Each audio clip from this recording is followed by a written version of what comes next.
در تاریخ و تمدن انسانیت شخصیت‌هایی بودند و هستند که با زندگی‌نامه و میراث علمی و ادبیشان چون چهره‌های ماندگار گرامی هستند. شیخ الرئیس ابوعلی ابن سینا یکی از این چهره‌هایی است که با آثار ارزشمند علمی خود در تاریخ بشریت همچون سیمای درخشان باقی مانده است. ابوعلی حسین ابن عبدالله بن حسن ابن ابوعلی ابن سینا که در غرب با نام اویتسینا معروف است، زاده دهه افشینه بخارا، پایتخت دولت سامانیان است. و از روی تحقیق علمان معین می‌گردد که دودمانی ابن سینا، پدرش ابو عبدالله ابن حسن، اصلا از خاندانی برمکیانی شهر بلخ باستانی بوده است. خود در ترجمه نامه خود میگوید که من بلخیم و این ما را باز یک بار دیگر از آن دلیل میدهد که خودی ابوعلی ابن سینا فارسی زبان است و از تاجیک است اصلا. بنا بر سبب که یک مرد فاضل، هنرمند، خطاط، معمار و خیلی آگاه از سیاست زمان بود، امیر سامانیان نوحیدو او را به دربار جلب میکند و پدر ابن سینا همین طریق در دربار یک مدت ایفای وظیفه دبیری میکند. همین خودش علاقه درک از اون میدهد که والدین ابن سینا نفرانی با فضل و کرم بودند. مادرش هم ستاره بانو، یک زنی بسیار پرهیزگار، یک زنی وارسته، یک زنی آزاده و یک زنی که آگاه از ادبیات و زبان و فقه و کلام بود. و همین است که در چنین یک محیط سالم، یک محیط علمی و فرهنگی فرزنده به کمال یافت که نامآور زمان خود گردید، افتخاری جهانیان گردید و افتخاری خلق تاجیک گردید. مدتی ببینید که 1000 سال بعدی و تا امروز. ابوعلی ابن سینا از سن خردسالی به آموزش علم‌های زمان خود مشغول می شود و مورخان میگویند که او ذهنی فوق‌العاده داشته است و در یک فرصت کوتاه علم‌های زمانه را از بر کرده است. ابن سینا از سن 5 سالگیش با آموزش شروع میکند. البته در سن 10 سالگی و علم‌های منطق، کلام، فقه دست بالا می شود. خیلی که از مأخذهای باستانی برمی آید ابن سینا در سن 16-17 سالگی چون طبیب حاذق شناخته می شود و در سن 20 سالگی باشد میان اهل علم و ادب زمانش همچون عالم معروف احترام و اعتبار پیدا می کند. ابن سینا البته در قلمرو آسیای میانه امروزه و خراسان و ماوراءالنهر البته در سن 17-18 سالگی خیلی مشهور گردیده بود.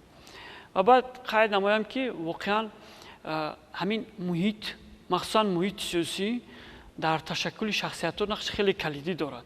ما شما خوب میدونیم که روزگار ابن سینا در پایان موجودیت دولت سامانیان آغاز می‌یابد. یعنی دوره جوانی ابن سینا در همین مرحله سپری می شود و طبیعی است و از روی سرچشمه‌های تاریخی هم معلوم است که دولت سامانیان و محیطی که دولت سامانیان ایجاد کرد یک محیط فرهنگ پرورانه بود. یعنی در این محیط، در این فضا علم، ادبیات، دانشمند، کتاب، قلم، دانش، خرد، عرفان مقام داشتند و احترام گذاشته میشد به این ارزش‌ها، ارج گذاشته میشد. و من فکر میکنم که همین گونه یک محیط بود که ببینید در یک مدت کوتاه یک قطار شخصیت‌های برومند ملت ما به صحنه علم و ادبیات، به نبردگاه علم و تفکر و فکر وارد شدند و مانند ابراهیم بیرونی، رودکی بزرگوار، فردوسی، رابعه بلخی، عنصری بلخی، طبری، بلعمی، جوزجانی، عتبی و صدها نفران دیگر. و در خطر اینا یکی از شاهستان‌ها در همین مرحله این طبیعی است که ابوعلی ابن سینا است. ابوعلی ابن سینا پرورده محیط فرهنگی سامانیان بود. قسم بیشتری عمر او در زمان ضدیت‌های سیاسی دور و فروپاشی دولت سامانیان در گرداب حوادث نیمه اول عصر 11 سپری گشته است.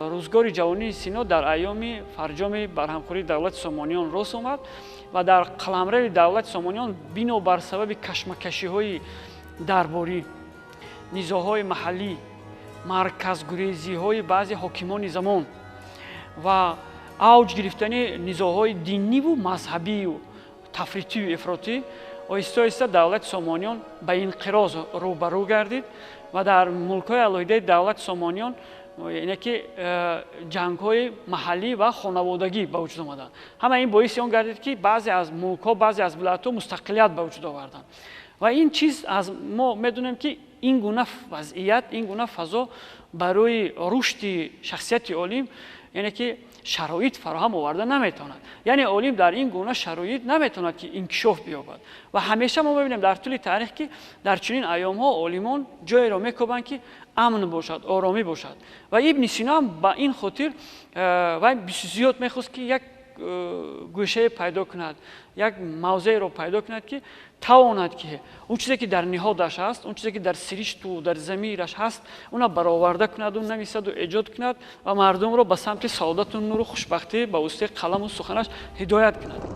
ابو علی سینا گاهی چون طبیب و فیلسوف، بعضاً به صفت فقیه و وزیر، حتی زمانی چون محبوس زندانی عمر به سر برده گاهی چون ندیم خاص پادشاهان و ملکان نیز روزگار پس سر کرده است، ولی لحظه از آموزش غفلت نورزیده از پژوهش و کارهای علمی فارغ نبوده است. یعنی اینجا فوج کتاب‌های بودن، کتاب‌های فیلسوفان و طبیبان یونان قدیم، حتی چین قدیم، مصر قدیم، شرق قدیم.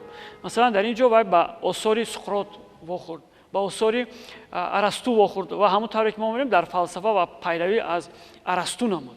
مثلا ابن سینا و با آثار مثلا بقراط، هیپوکرات که امروز ما اساسگذار علمی طبش میگیم، با آثار جلد اثرهای گالن، جولینوس واخورد که وابسته به علم طب بود و خلاصه پس از این سینا در این محیط فرهنگی و علمی غوطه‌ور شد به بحر علم و گفتم ممکن است که فضای کتابخانه سوانح الحکمت که در اینجا باز شخصیت‌های نمایان هم بودند، مثلا ابو علی چغانی یکی از دانشمندان زمان ما که در این کتابخانه به حیث سردار ایفای وظیفه میکرد و در زیر تاثیر این شخصیت‌ها و در زیر تاثیر همون فضای علمی فرهنگی کتابخانه سوانح الحکمت گفتم ممکن که باز سینا دانش‌های خود را، دانش‌های گوناگون از جمله طبی، تاریخی، فلسفی، ادبی وابسته به منطق و علم‌های مثلا الهیات، سر این مها باز مثلا نگاهش تغییر یافت. یعنی دانش‌های نو به نو را با دانش‌های داشته خود ضم نمود. روزگار و سرگذشت سینا با دست شاگردش ابو عبید فقیهی جزجانی با عنوان رساله سرگذشت املا شده است و بیشتر حوادث روزگار 25 سال آخر عمر سینا را فرا گرفته است. خودی ترجمه حال ابو علی ابن سینا آنقدر بای است که وقتی که کتاب‌های او، اثرهای او، ارجوزه‌نامه‌های او را می‌آموزید، در آن کشفیات‌های ابو علی ابن سینا در علم طب همچون شعر نیز آورده شدند و خودی ابو علی ابن سینا در کتاب‌های خود میگوید که برای چی من این گونه توضیحات‌های خود را در علم طب با مثل شعر آوردم چون که شاگردانم آن را درست‌تر آموزند. محققان ذکر میکنند که ابن سینا تا سن 15 سالگی علمهای الهیات، طبیعیات، فلسفه، نجوم، موسیقی نظری، گئومتری، متماتیک و عملی را آموخته در سن 16 سالگی به آموختن علم طب مشغول می شود. واقعا ابن سینا یک انسیکلوپدیست زمان خود بود و در علم فلسفه، منطق، کلام، فقه، ادبیات، تاریخ، زبان، مردم شناسی و سایر دیگر علم‌ها خیلی دست بالا بود. اما ما ببینیم در جهان امروز ابن سینا را بیشتر همچون طبیب، زیرا که از بیشتر از 400 اثری که و ایجاد کرده است، یعنی رساله‌هایی که و ایجاد کرده است، از این قسم زیادی همین اثرهایش با طب و با فلسفه بخشیده شده است. و شما می‌دونید که شاه اثر ابن سینا القانون فی الطب در جهان یکی از آن اثرهای میباشد که سرخواننده است و پس از اختراع دستگاه کتاب چاپکنی در آلمان در عصر 15 دومین کتاب در جهان چاپ شد. این خوشبختانه کتاب فرزند تاجیک ابن سینا القانون فی الطب میباشد. ابن سینا معروفترین و با نفوذترین فیلسوف و عالم عصر میانگی، مؤلف اثرهای زیاد علمی آید به طب، فلسفه، متماتیک، استرونومیا و مینرالوژی است. سینا در سن 17 سالگی اثر فلسفی تحقیق قوه روانی را تالیف نموده است. کتاب المجموع را که مجموع اندیش‌های بلاغت و فصاحت، شعر و دیگر علم‌ها را فرا می‌گیرد در سن 21 سالگی ایجاد کرده است. یکی از سمت‌هایی که ابن سینا ایجاد کرده است البته این زبان و адабиёт аст. худи ба забони арабӣ навиштани осораш ва беш аз 28 асари ӯ ба забони модариаш ба забони тоҷикӣ навишта шудааст. ин гувоҳи он аст ки қудрати бисёр бузурги забондонӣ дошт ибни сино. ҳатто ба забони арабӣ на танҳо осори илмӣ фалсафӣ балки шеърҳо эҷод карда буд ва мин баъд ин шеърҳои ӯ баъд ба забони тоҷикӣ тарҷимаам шуда буданд. осори абу али ибни синоро ниҳоят зиёд ва баргузида арзёбӣ мекунанд. то ба ин замон шумори асарҳояш 456 адад муайян шудааст. аз ин шумор айни замон 162 асари сино дар китобхонаҳои давлатию хусусии олам маҳфуз аст. осори фалсафии ӯ таи қарнҳо бо унвони дастур барои мутафаккирони шарқу ғарб нақши бориз гузоштааст. яке аз корҳои бисёр ҷолибе ки ибни сино анҷом додааст, яке аз навиштаҷоти бисёр арзишманди ӯ ин махориҷул савт вал ҳуруф ҳамихел як китобе дорад ки ба фонетикаи забони тоҷикӣ пахш шудааст. на танҳо тоҷикӣ, ин китоб ба забони арабӣ навишта шудааст, лекин ҳам дар бораи овозҳо ҳам дар бораи махраҷи ҳарфҳо аз 6 боб иборат аст ва дар ин китоб масалан пеш аз ҳама анатомияи гулӯ ва забон ё ки ковокии даҳон тасвир шудааст. яъне ки онҳо аз чӣ ташкил шуданд, вақти ҳаракат чӣ гуна хусусият доранд ва дар пайдоиши овозҳо чӣ гуна нақш мебозад, забон, бехи забон, масалан дигар узвое ки дар ковокии даҳон ҳастанд, садопардаҳо, гулӯ. ана ҳамина бибинед 1000 сол пеш имрӯз касони муаққоне ки дар соҳаи фонетика кор мекунанд ҳатман бо воситаи асбобҳои физикӣ ин корро анҷом медиҳанд. 1000 сол пеш ибни сино бо ақлу заковаташ, бо фаросаташ, бо анамо биноиш, қудрати биноиш артикулясияи овозҳои забони тоҷикиро хеле ва хеле дуруст ва гӯем муфассал тасвир кардааст. агар боз ба осори ин нобиға таваҷҷӯҳ кунем, мебинем ки аксари онҳо дар ҳаҷми хеле гуногун эҷод шуданд, аз рисолаҳои мухтасар то асарҳои чандҷилда иборат мебошанд. асари китобулинсоф ки дар 20 ҷилд таълиф шуда буд маҳфуз намондааст. китобҳои алҳосил валмаҳсул дар 20 ҷилд, китобушифо дар 18 ҷилд, лисонул-араб дар 10 ҷилд, алқонун дар 5 китоб ва наҷот дар 3 ҷилд навишта шуданд, аммо на ҳамаи онҳо то ба замони мо ҳифз шудаанд. ибни сино дар таърихи ҷаҳон ва дар таърихи халқи тоҷик мақоми хеле шоиставу болоро дорад ва имрӯз ҷаҳониён бо ибни сино ифтихор мекунанд ва асарҳои ибни сино имрӯз китобии рӯимизии аксарияти мутафаккирону муҳаққиқону донишгоҳҳои байналмилалии замон мебошад ва осори ибни синоро баъди вафоти сино то имрӯз олимон тадқиқ карданд, аммо ба умқаш ҳанӯз ҳам нарасиданд. хеле зиёд паҳлӯҳои осори ибни сино то замони мо пажӯҳиш ношуда боқӣ мондаанд.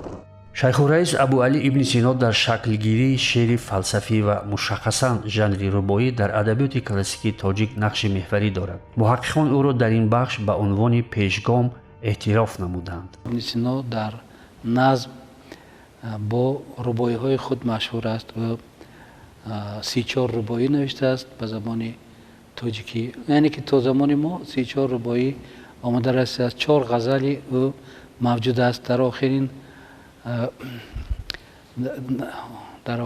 нашре ки ба осори ибни сино тааллуқ дорад, дар доираи ахтарони адаб 4 ғазал ва 34 рубоии ӯ сабт шуданд. ғайр аз ин 4 қитъа дорад ки дар маҷмӯъ 18 байтро ташкил медиҳанд ва инчунин 2 фард дорад, 2 байт аст ки бо номи фард чоп шудааст.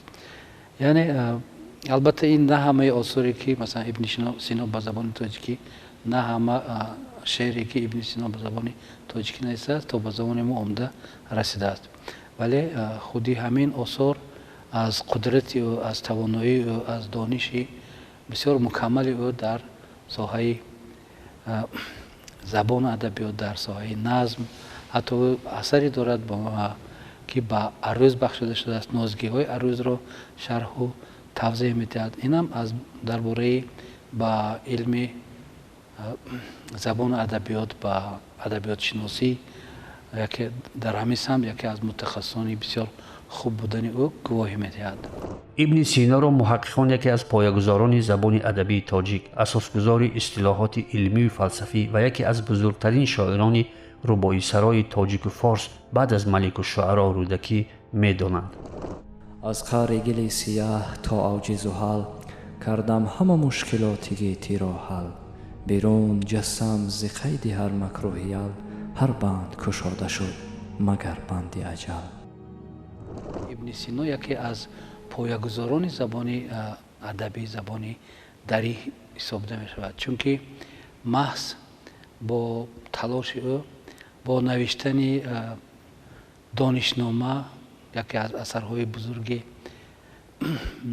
фалсафӣ дар бораи фалсафа, илоҳиёт, ҳикмат, дар бораи дигар истилоҳоте ки ба ин илмҳо дахл доранд, бо навиштани ин китоб ӯ мақоми забони тоҷикиро ба дараҷаи баланд бардошт ва нишон дод, ки дар баробари забони арабӣ, забони тоҷикӣ низ метавонад тамоми мавзӯъҳое ки дар илм ҳаст, мавҷуд аст, тамоми ин мавзӯъҳоро хизмат расонад, тамоми ин мавзӯъҳоро, нозикиҳои ин самтҳоро ифода кунад. осори абуалӣ ибни сино оид ба илмҳои дақиқ, пажӯҳиши соҳаи астрономия низ дар он замон ва имрӯз ҳам дар омӯзиши сохтори замин, моҳу ситораҳо, офтоб ва дигар ҳаводиси астрономӣ бориз арзёбӣ мешавад. синоро поягузори мафҳуми фундаменталии физикаи моменти ҷисм медонанд ва ӯро ҳамчун падари геология низ эътироф карданд. ибни сино ба ҷуз он ки дар самтҳои мухталифи илм, тиб, кимиё, физика, математика, фалсафа, мантиқ ва ҳикмат саҳми бузург ва арзанда гузоштааст.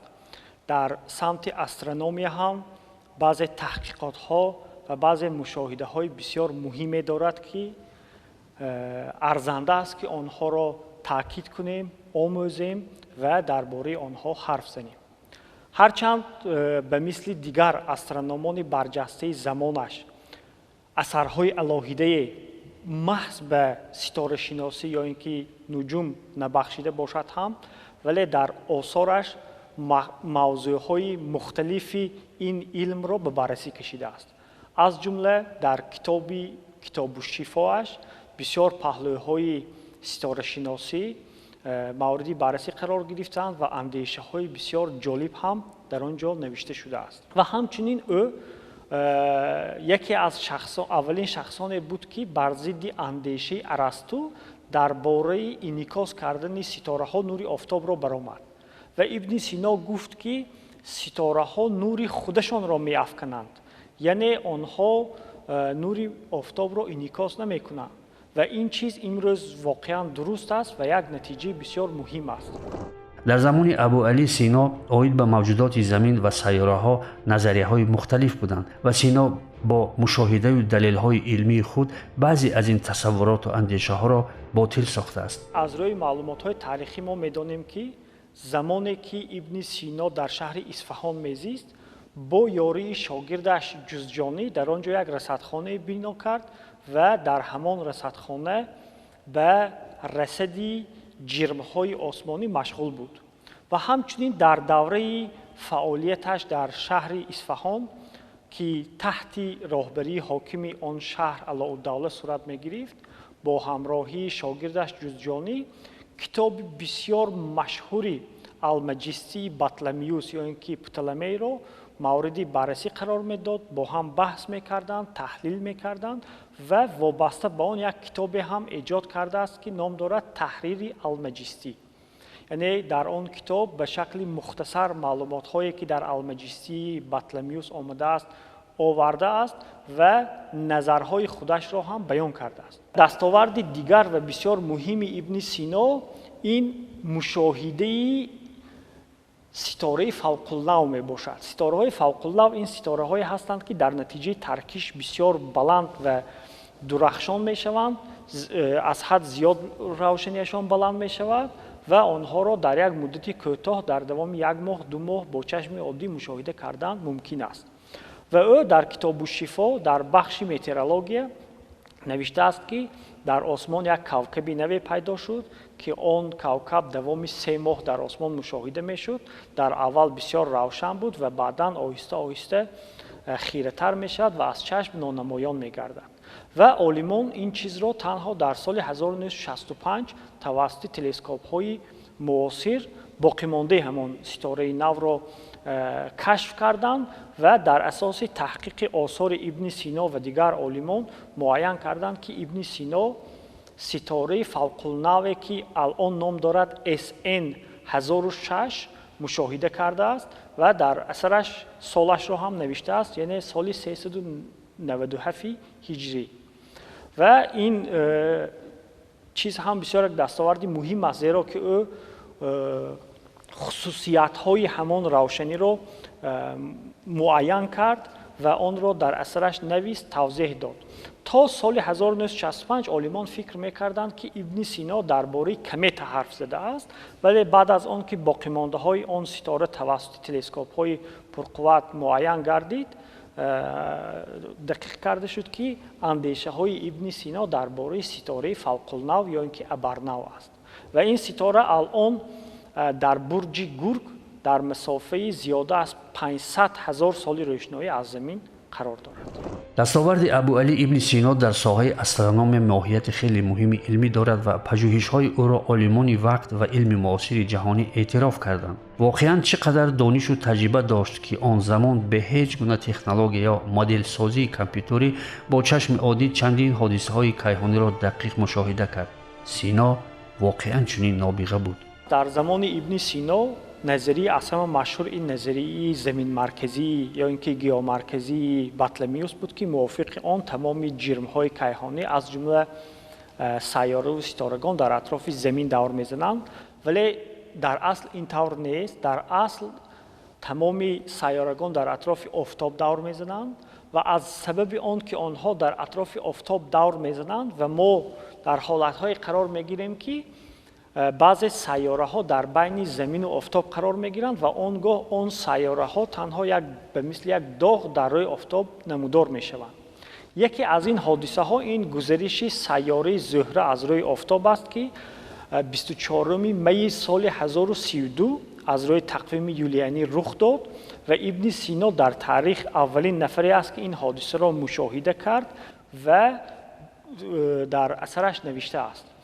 ва инро баъдан олимони дигаре ҳам тасдиқ карданд, аз ҷумла яке аз бузургтарин олимони барҷастаи мо Насируддини Тӯсӣ ҳам навиштааст ки Ибни Сино ҳамин ҳодисаро мушоҳида карда буд. дар солҳои 50-60 асри 20 баъзе олимон шубҳа карданд ки гӯё Ибни Сино наметавонист ин ҳодисаро мушоҳида кунад ва ӯ танҳо доғи офтобро мушоҳида кардааст, вале ҳисобу китобҳои нав ва моделсозиҳои компютерӣ ҳамин 10 соли охир нишон доданд ки Ибни Сино метавонист дар ҳамон сол дар шаҳрҳои Исфаҳон ё ин ки Ҳамадон ки дар ҳамон ҷоҳо зиндагӣ мекард ин ҳодисаро мушоҳида кунад. яъне чизе ки Ибни Сино навишта буд воқеият аст ва олимон ин чизро тасдиқ карданд. ва ӯ дар асараш таҳрири Алмаҷистӣ навиштааст ки ӯ Зӯҳраро ҳамчун як холе дар рӯи офтоб дидааст. абу али ибни сино дар замони зиндагиаш ва имрӯз бештар ҳамчун табиби ҳозиқу номдор шинохта шудааст. абу али омӯзиши илми тибро аз абу Мансури Ҳасан Камарии Бухороӣ дар синни 12 солагӣ шурӯъ кардааст, аммо баъдтар бо маслиҳати абу Саҳли Масеҳӣ аз идомаи таҳсили тиб худдорӣ мекунад ва баъдан ба омӯзиши ин соҳа машғул мешавад. яке аз китобҳои бузургтарини абу али ибни Сино ин алқонун фи тиб аст ки солҳои 1220-1230 вай ба тасвиб расонидааст ва дар ин қонун алқонун фи тиб ки аз 5 ҷилд иборат аст, вай ҳар як китоби худро дар ҳамин нашрияи худ якта ба якта тавзеҳот медиҳад. вай мегӯяд ки якумин ҷилди ин китоб иборат аз тибби умумӣ ва ман дар он қайд кардаги ҳастам ки имрӯз илми тиб фақат назариявӣ нест. илми тиб асос аз ҳам назария ва қисмати дуюми он аз истифодаи анамин дастовардҳои илм дар амалия аст ки онро Абуалӣ ибн Сино барои ҷавонон, барои табибон ҳамчун дастур мегӯяд. мо аз рӯи сарчашмаҳои таърихӣ медонем ки Абуалӣ ибн Сино дар синни 18-солагиаш ба дарбор ҷалб мегардад ва вай аҷиб аст ки ба дарбоз аз рӯи майлу хоҳиш ҷалб намешавад. яъне албатта он замон буданд нафароне ки бо роҳҳои гуногун мехостанд ки ба дарбор наздик шаванд. касби Сино, дониши Сино, истеъдоди Сино, малакаи Сино дарборионро водор ба ин кард ки Синоро ҷалб кунанд ба дарбор. яъне дарбор ба зеҳни Сино, ба афкори Сино, ба илми Сино эҳтиёҷ дошт. вақте ки амир Нуҳиду бемор мешавад, ибн Синоро даъват мекунад ва то омадани ибн Сино ба дарбор зиёд табибони машҳуре буданд дар дарбор, албатта ки аз муолиҷаи яъне шифобахшии бемории Нуҳ масалан аз уҳдааш набаромаданд, маъюс гардиданд. ва билохира вақте ки Сино машҳур шуда буд, Синоро даъват карданд. он замоне ки Синоро ба дарбор даъват мекарданд, атрофиён ҳама таъҷуб ба ин доштанд ки наход як писари 18-сола тавонад ки як беморие ки инқадар табибони машҳури замон, инқадар табибони забардаст тавбат карда натавонистанд, вай тавбат карда бошад. аммо Сино бинед ки ғайри чашмдошти эшон Сино тавонист ки тавбат кунад ва амир сиҳат ёфт. ва вақте ки амирам сиҳат меёбад, ба Сино пешниҳод мекунад ки чӣ хоҳиш дорад. вақте ки ба Сино пешниҳод мекунад, Сино албатта хоҳиши ин пешниҳодро ба инобат гирифта пешниҳод мекунад ибн Сино ба амир ки агар амир зид набошанд, иҷоза фармоянд то ки ман ба китобхонаи бузурги Сомониён Савонул-ҳикмат роҳ ёбам. вақте ки Сино вориди китобхона шуд, гуфта мумкин аст ки ҳамин фазои китобхонаи Савонул-ҳикмат ки бузургтарин китобхонаи Сомониён буд, яъне дар қаламраи давлати Сомониён агар 1200 китобхона бошад, бузургтаринаш ҳамин китобхона буд. яъне ин китобхона баробари хазинаи шоҳ қимат дошт ва аз он ҳам болотар шуд. вақте ки Сино вориди ин мешавад, худи Сино ҳам менависад ки вақте ки ман мегӯяд вориди ин китобхона шудам, як ҷаҳонеро дарёфтам ки то ин замон ва баъд аз ин надида будам. осори баргузидаи Сино оид ба тиб дар ташаккули тибби клиникӣ нақши бориз гузоштааст. таҳқиқоту пажӯҳишҳои Сино ки дар олам ба номи Авитсена маъруф аст, оид ба тиб давоми 8 аср манбаи асосии фаъолияти табибони Аврупо буд ва имрӯз низ ин таълимот дар риштаи ташхису табобати бемориҳо, пешгирии хуруҷи маризиҳои сироятӣ, тарзу усули омода сохтани дорувори, истифодаи гиёҳҳои шифобахш ва дигар бахшҳои пизишкию беҳдошту дармон васеъ истифода мешавад. дар асарҳои худ Абуалӣ ибн Сино дар бораи мизоҷҳо, дар бораи узвҳои бадан, дар бораи сабабҳои беморшавии инсон вобаста ба ҳолати иҷтимоии оила, вобаста ба ғизо, вобаста фаъолнокии ҷисмонӣ мепайвандад ва мегӯяд ки агар инсон ғизои солима истифода барад ва фаъолнокии ҷисмонии ӯ ба ҳадди имкон хуб бошад, барои табобати ягон беморӣ зарурияти истифодаи дорувори, маводҳои доруворӣ нест. фақат он ки шахсият барои гирифтор нашудан, мисол барои фарбегӣ, диабети қанд, бемории қанд, вай бояд аз ҳамин фаъолнокии ҷисмонию аз истифодаи ғизои солим як манбаи дуруст истифода барӣ бошад. аз сарчашмаҳои илмие ки ба мо боқӣ мондааст аз таълифоти Абуалӣ ибн Сино дида мешавад ки маркази таваҷҷӯҳи Абуалӣ ибн Синоро дар пешгирӣ ва табобати бемориҳо ин моддаҳои фаъоли биологие ки сарчашмаи табиӣ доранд ҷалб кардааст, махсусан гиёҳҳои шифобахш, минералҳо ва он моддаҳои фаъоли биологие ки аз узвҳои ҳайвонот истихроҷ карда мешаванд. тибқи сарчашмаҳои илмӣ зиёда аз 800 номгӯи маводҳои доруворӣ дар асоси гиёҳҳои шифобахш ва минералҳои сарчашмаи табиӣ дошта аз ҷониби Абуалӣ ибн Сино омӯзиш гардиданд. тарзи истифода, муҳимияти истифода ва муҳлати истифодаи онҳо ба қалами Абуалӣ ибн Сино муайян гардиданд ки имрӯз дар тибби халқӣ ва тибби касбӣ самаранок истифода мешаванд. абу али сино муаллифи беш аз 60 рисолаи илмӣ дар соҳаи тиб мебошад. бузургтарин асарҳои ӯ дар ин соҳа ашшифо ва алқонун фи тиб мебошанд. китоби алқонун аз 5 қисм иборат буда то ба имрӯз китоби рӯймизии табибони олам ба шумор меравад. ин асари безавол 30 маротиба ба забони лотинӣ ва дигар забонҳои олам тарҷима шудааст. дар ин китоб ки аз 5 ҷилд иборат аст, мо пеш қайд кардем тамоми бемориҳо дарҷ карда шуданд ва аз он чунин ин бемориҳои рӯҳӣ, бемориҳои шикастабандӣ ва осеббинӣ, бемориҳои саратонӣ, бемориҳои дарунӣ, меъдаву ҷигар, рӯда ва инчунин бемориҳои узвҳои занона ва ҳоказо. агар дар алоҳидагӣ суханронӣ кунем, худи абу али ибни сино вобаста ба педиатрия, бемориҳои кӯдакона бештар маълумотҳои саҳеҳро додааст, ки имрӯз мо дар илми тиб онро истифода мебарем ва дар амалия низ онро имрӯз бечуну чаро амалӣ мегардонем. ду ҷилди ҳамин асар махсус ба ном ва тавзеҳи омода кардани доруворӣ бахшида шудааст.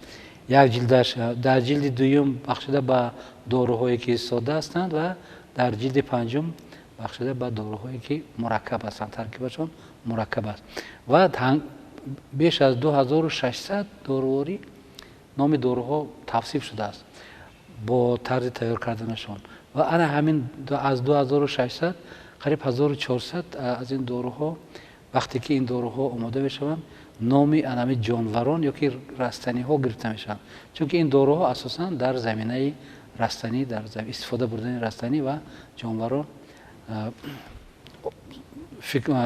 ихтироъ шуданд ва тавзеҳу тавсифи худро ёфтанд. аз ин нуқтаи назар, яъне дар омӯхтани лексикаи забони тоҷикӣ, дар омӯхтани номи ҷонварон, номи растаниҳо, номи доруворӣ, ин корҳое ки ибни сино кардааст ниҳоят арзиши бузург дорад. абу али ибни сино дар рушди илми тиб саҳми бузургу нотакроре гузоштааст. донишҳои соҳавиро сино аз таҷрибаҳои худ, баъдан аз илми пизишкии донишманди юнонӣ Гален, метафизикаи Арасту, илми тиббии Эрону ҳинди бостон гирифтааст. омӯзиши чунин илмҳои соҳавӣ ва таҷрибаи андӯхтааш синоро ба ҳайси поягузори тибби модерн ва дорушиносии болинӣ шинохта кард. абу али ибни сино дар табобати бемориҳои саратон дар бораи дорувориҳо низ қайд мекунад ва дар ҳақиқат низ имрӯз табобати дорувории химиодармонӣ дар бемории саратон вуҷуд дорад ва номгӯи бемориҳо вобаста ба имрӯз илми муосири тиб, саноати дорусозӣ, кашфиёти доруҳо, имрӯз як қатор дорувориҳои пайдо шуда истоданд, ки барои табобати саратон дар тамоми ҷаҳон истифода бурда мешаванд ва асоси онҳо дар анамин китоби алқонун фи тиби абу али ибни сино дарҷ шуданд. яке аз самтҳои муҳиме ки дар илми тиб абу али ибни сино омӯзиш карданд, ин муайян кардани хосиятҳои гиёҳҳои шифобахш, махсусан таъсири заҳрнокии онҳо мебошад ва дастоварди барҷастаи дар илми тиб аз ҷониби абу али ибни сино кашф шуда ин мебошад ки ҳамҷурӣ, синергизм ё ноҷурӣ, антагонизми гиёҳҳои шифобахшро муайян кардааст, ки то имрӯз дар тиби муосир хизмат карда истодааст. алқонуни ибни сино дар 5 ҷилд таълиф шудааст ва ҳар ҷилдаш бахшҳои алоҳидаи соҳаи тибро баррасиву таҳлил менамояд. аз ҷумла равишу вазифаҳои табибӣ, сабабҳои беморӣ, беҳдошту дармон, илми дорушиносӣ, осебпазирии узвҳои инсон, хуруҷи микробу вирусҳо, ташхису табобати бемориҳо, истеъмоли ғизо, истироҳату фароғат ва дигар омилҳои ҳифзи саломатии инсон мавриди таҳлилу дастурҳои хеле дақиқи илмӣ қарор гирифтанд. вай дар тавзиҳотҳои худ дар бораи бемориҳои вабо, тоун, туберкулёз, бемориҳои сил бениҳоят бисёр тавсияҳо додааст ва айнан ҳамин абу али ибни сино дар илми тиб усулҳои ташхиси беморро ба монанди зарбазанӣ, перкуссия, پایپس یا پالموسیدن همین عملها رو در علم طب وارد کرده است که تا به امروز ما هنگامی که در دانشگاه‌های طبی می‌آموزیم همین گونه روند تشخیص بیمار رو یا آموختن نبض بیمار، فشار بیمار، از روی مزاج بیمار یا تغییریابی گوییم خودی چشم بیمار، قری چشم بیمار، همین گونه علامت‌ها با آن یا این بیماری شهادت بودنش خود ابوعلی ابن سینا در کتاب همین قانون فی الطب توضیحات داده است. مشاهده و کشفیات‌های سینا در طب امروز هم در طب عملی و کلینیکی وسیع استفاده می‌شوند. در القانون آید به سرچشمه پیدایش بیماری‌ها، ویروس‌ها و دیگر عامل‌های خروج مریضی‌ها معلومات صحیح علمی آورده شدند. پیشگویی‌های این طبیب بزرگ بعداً در تحقیقات دانشمندان معاصر ثابت گردیدند. او میگوید که اگر بیماری که داروی بیماری سرطان است یگان شکایت ندارد و وقتی که علامت‌های بیماری سرطان علاقه پیدا می‌شود دانید که این بیماری از حد کناری حدودی همون عضو گذشته است و امروز هم همین گونه است که در عملیه ما می‌بینیم که بیمارا یگان شکایت ندارند و آنها بیشتر وقتی که علاقه شکایت‌ها پیدا می‌شوند در مرحله‌های پنج گشتن در مرحله‌های دوم یا سوم بیماری سرطان هستند که همان وقت آنها مراجعت میکنند. این در کتاب همین القانون فی الطب درج شده است که امروز نیز ما با اون سر و کار میکنیم و بیشتر بیماران در مرحله همین دوم، سوم، چهارم به ما مراجعت میکنند. خود ابوعلی ابن سینا میگوید وقتی که بیمار در مرحله اول دریافت شده است و با اصولهای جراحی میتواند طبابت یافت و این چنین یک چند اصولهای دیگر را نیز در توضیحات‌های خود به مانند استفاده تأثیری گوییم تمپراتور بلند و توضیحات داده است که وقتی که ما از همین سوزاندن آموز یعنی امروز نوردرمانی میگوییم طبابت نوری بیماران میگوییم که استفاده از انمون موادهای رادیواکتیوی که امروز در تبلیت مندلیف هستند در علم طب استفاده میبرند در علم سرطان شناسی تا به امروز همین دستگاه های معاصر امروزه از روی همین کشفیات های ابوعلی ابن سینا خدمت رسانی میکنند و برای طبابت نوردرمانی بیماران سرطان یاری میرسانند.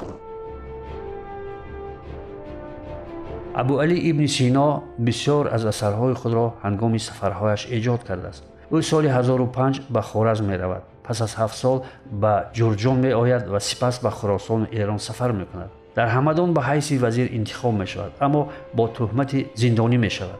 از سال 1024 سینا به اصفهان آمده آنجا مقیمی می شود اما سالهای آخری عمرش را ابوعلی ابن سینا در همدان می گذراند و 24 ایون سال 1037 همین جا از عالم می گذرد.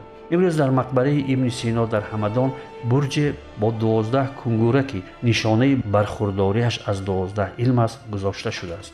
یک مدت کوتاه وزیری دربار ابوطاهر همدانی بود سینا و بعد این از بس که عقیده های سینا ضد انما پاره‌خوری ها ناعدالتی های حاکمان دربار همدان بود سرلشکران این عمل کردی یا که این موقع گیری های سینا براشون پسند نیامد و سینا را زندانی کردن.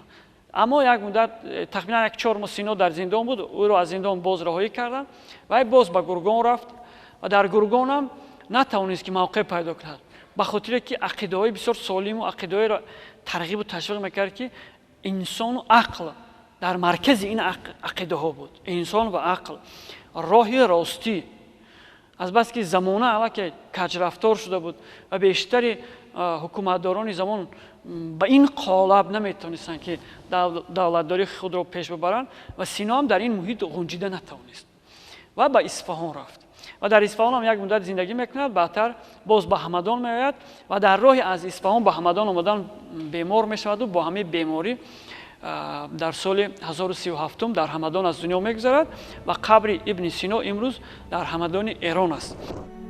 абу али ибни сино ҳамчун падидаи умуми башарӣ ва дастоварди арзишманди тамоми мардуми олам шинохта шудааст. воқеан чеҳраҳои мондагори миллати тоҷик дар ташаккули илму фарҳанги дигар қавму миллатҳо ва тамаддуни ҷаҳонӣ нақши бориз гузоштанд ва миллати тоҷик ва башарият чунин афроди бузурге мисли рӯдакиву фирдавсӣ, ибни синову носири хисрав, мавлоно балхию камоли хуҷандӣ, айниву турсунзода ва дигар донишмандону бузургони илму фарҳангро ба армағон овардааст. ин боиси ифтихори мост ва давлату миллат онҳоро ҳамеша гиромӣ медорад. дар парда сухан нест ки маълум нашуд, кам монд зи асрор ки мафҳум нашуд. дар маърифатат чунек фикре кардам, маълумам шуд ки ҳеҷ маълум нашуд.